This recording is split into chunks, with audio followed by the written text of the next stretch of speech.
Hello students, നമ്മൾ ഇന്ന് discuss ചെയ്യാൻ പോകുന്നത് factors adversely affecting education of women എഡ്യൂക്കേഷനെ പ്രതികൂലമായി ബാധിക്കുന്ന ഘടകങ്ങൾ.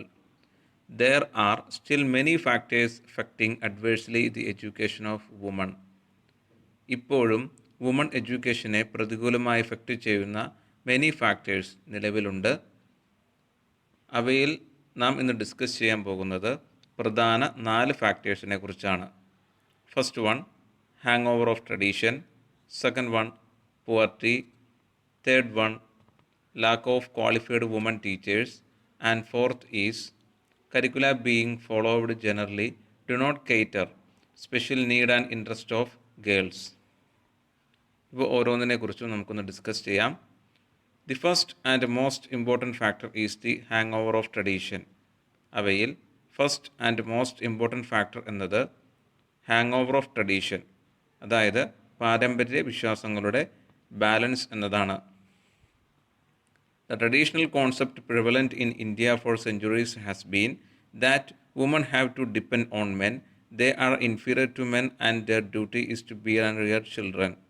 സെഞ്ചുറീസായി ഇന്ത്യയിൽ നിലനിന്നു പോന്ന കോൺസെപ്റ്റ് വുമൺസ് മെൻസിനെ ആശ്രയിക്കണമെന്നും അവർ മെൻസിനേക്കാൾ ഇൻഫീരിയർ ആണെന്നും അവരുടെ ഡ്യൂട്ടി എന്നത് bear and rear children എന്നതുമായിരുന്നു.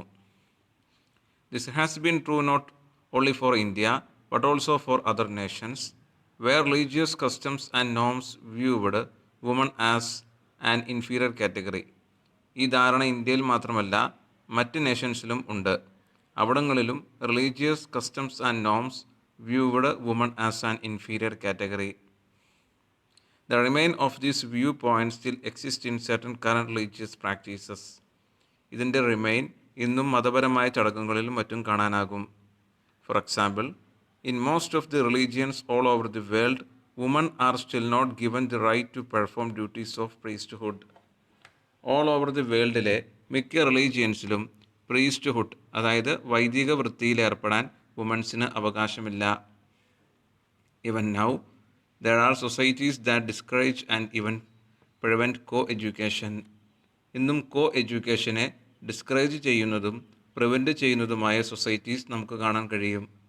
co-education കൊണ്ട് ഉദ്ദേശിക്കുന്നത് മിക്സഡ് എഡ്യൂക്കേഷനാണ്. ബോയ്സും ഗേൾസും തമ്മിലുള്ള ഒരുമിച്ചുള്ള എഡ്യൂക്കേഷൻ, സഹവിദ്യാഭ്യാസം എന്ന് മലയാളത്തിൽ പറയും. ഇന്നും co-educationനെ ഡിസ്കറേജ് ചെയ്യുന്നതും പ്രിവെൻറ്റ് ചെയ്യുന്നതുമായ സൊസൈറ്റീസ് നമുക്ക് കാണാൻ കഴിയും. Practices such as yearly marriage of girls that hinder higher education for them also are still prevalent in many parts of the world. ഗേൾസിന് ഹയർ എഡ്യൂക്കേഷൻ നേടുന്നതിന് തടസ്സം സൃഷ്ടിക്കുന്ന ഇയർലി മാരേജ്, അതായത് ശൈശവ വിവാഹം, ലോകത്തിൻ്റെ പല ഭാഗങ്ങളിൽ നടപ്പിലുണ്ട്. Steps have to be taken to discontinue such practices if equality of educational opportunities for women is to be fully realized. വുമൻസിന് പുരുഷന്മാരുമായി എഡ്യൂക്കേഷനിലെ ഇക്വാളിറ്റി റിയലൈസ് ചെയ്യണമെങ്കിൽ ഇത്തരം പ്രാക്ടീസസ്, അതായത് ആചാരങ്ങൾ, have to be taken to discontinue, അതായത് ഇത്തരം ആചാരങ്ങൾ നിർത്തലാക്കുക തന്നെ വേണം. The second factor is poverty. Second factor എന്നത് പുവർട്ടി, അതായത് ദാരിദ്ര്യമാണ്. In most of the underdeveloped countries poverty stands in a way of women education. Undeveloped, അതായത് അവികസിതവും, ആൻഡ് അണ്ടർഡെവലപ്ഡ്, വികസ്വരവുമായ മോസ്റ്റ് ഓഫ് ദി കൺട്രീസിലും പോവർട്ടി വുമൻസ് എഡ്യൂക്കേഷനിൽ തടസ്സം സൃഷ്ടിക്കുന്നവയാണ്. അൺഡെവലപ്ഡ് ആൻഡ് അണ്ടർഡെവലപ്ഡ് ആയിട്ടുള്ള മോസ്റ്റ് ഓഫ് ദി കൺട്രീസിലും പോവർട്ടി വുമൻസ് എഡ്യൂക്കേഷൻ്റെ വേയിൽ തടസ്സം സൃഷ്ടിക്കുന്നു. Poor and ignorant parents send their children, especially girls, as domestic servants or as workers in shops to supplement their income. പാവപ്പെട്ട പാരൻസ് തങ്ങളുടെ കുട്ടികളെ, എസ്പെഷ്യലി പെൺകുട്ടികളെ, വീട്ടുജോലികളിലോ കടകളിലെ ജോലികളിലോ ഏർപ്പെടുത്തുന്നു. ടു സപ്ലിമെൻറ്റ് ദെയർ ഇൻകം, അവരുടെ വരുമാനത്തിന് ഒരു താങ്ങാകുവാൻ വേണ്ടി. In India this condition prevails ഇവൻ today in some States. ഇവൻ ദോ child labor is illegal, we find girls working in match factories, soap factories and fish processing industry. ഇന്ത്യയിലെ പല സ്റ്റേറ്റ്സിലും ഇത്തരം സാഹചര്യങ്ങൾ നിലനിൽക്കുന്നുണ്ട്. ചൈൽഡ് ലേബർ ഇല്ലീഗലാണെങ്കിലും match factories, soap factories, fish factories, ഇവിടെയെല്ലാം fish processing industry match factories, soap factories, fish processing ഇൻഡസ്ട്രികളിലെല്ലാം ധാരാളം girls work ചെയ്യുന്നുണ്ട്. When a family has two more children and all of them cannot be educated, the practices is that boys are given preference. This is to retard the progress of education of girls. ഒരു ഫാമിലിയിൽ കൂടുതൽ കുട്ടികൾ ഉണ്ടാവുകയും അവരെ എല്ലാം education practice ചെയ്യിക്കാൻ കഴിവില്ലാതെ വരികയും ചെയ്യുന്ന സാഹചര്യത്തിൽ ബോയ്സിന് പ്രിഫറൻസ് കൊടുക്കുകയാണ് പതിവ്. This to retard the progress of education of girls.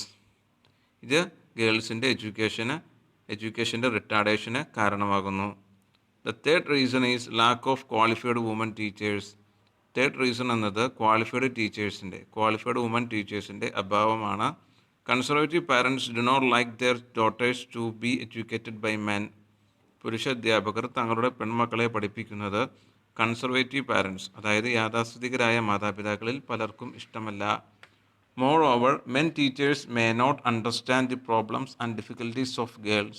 മാത്രമല്ല, men ടീച്ചേഴ്സിന് may not understand the problems and difficulties of girls.